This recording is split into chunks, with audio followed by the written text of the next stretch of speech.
ያ ምንድነው ከዚህ ቤት ዘይት ወስጄ የሆነ ክስ ነበረኝ ገጠር እርሻ መሬት ላይ ይሄን ክስ ሲከታተል 2 አመት በላይ ሆኗል ሲፈርድ ይግባኝ ያሉ ፍርዱ ለኔ ሲወስን ይግባኝ ያሉ እስከ ሰበር ሰሜ ድረስ የደረሰው በዚህ ዘይት ፍርድ ቤት እየገባው ዘይት እየተቀባው ዘይት እየታሻው ኪሴ ላይ ዘይት ይዤ ሲገባ ሁሉ እግዚአብሔር ለኔ ሞገስ ሆኖ ከባድ 3 ወንጀል ክስ የነበረው ከዛ መሰረት ከመሬቱ ጋር የተያዘው 3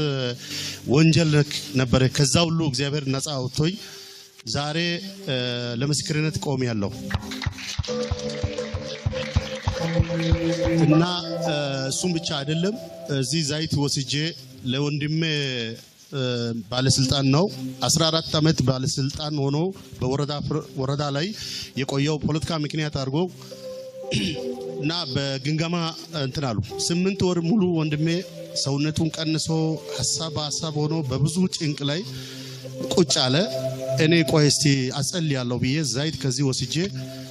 አንድ ወንድሜም ነበር እንደዚህ ማንጃ አውጥቶ ያለ መኪና የሰው መኪና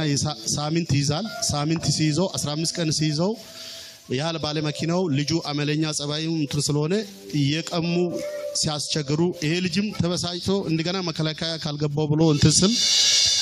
ለሱና ለዚህ ገዘውና ብዬ ዘይት እግዚአብሔር እንግዲህ በዛይት ላይ ብዙ ነገር ሰርቶኝ ለወንድሜ ከዚህ ዘይት ተቀብጬ ለሱ ወስጄ ሰጠውና ይሄን ዞን ሲገባ ከሱ ጋር ብዙ ሰዎች በግንገማ እንትን ተብሎ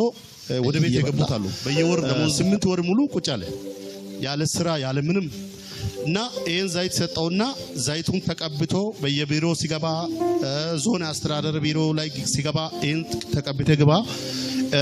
ይሄን ዘይት ኪስ ላይ ይዘግባ አልኩት አቤ ምንሌሎች በዚህ ዘይት ላይ እኔ ሳጸለው ከበፊቱ የበለጠ ክብር የበለጠ ወንበር ይሰጣል ብሎ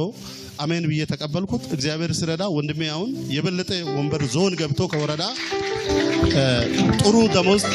ጥሩ አበል ያለበት አሁን ሰውነቱ ሁሉ ተመልሶ አመስግንልኝ ስላለ ሱዙ ክብር ጋር አንድ ላይ ያመሰግናለሁ ብዬ ነው ሁለተኛው ደግሞ የኔ ሶስተኛ ታናሽ የሱ ታናሽ ወንድም እንደዚህ የሰው ባጃጅ ይሰራል መንጃ ይዞ የህዝብ መንጃ ይዞ ያ መኪና ሰጥቶ ሌላው ይቀበላል ሌላው እንትን ስል ተጨንቆ በጣም የነበረው አቤ ምናለ ለዚህም አያዤ ሲጸል የራሱ የሆነ ተሽከርካሪ ይዛል ቢፈልግ ይሰራል ቢፈልግ ያቆማል ራሱ በራሱ ይንቀሳቀሳል ስል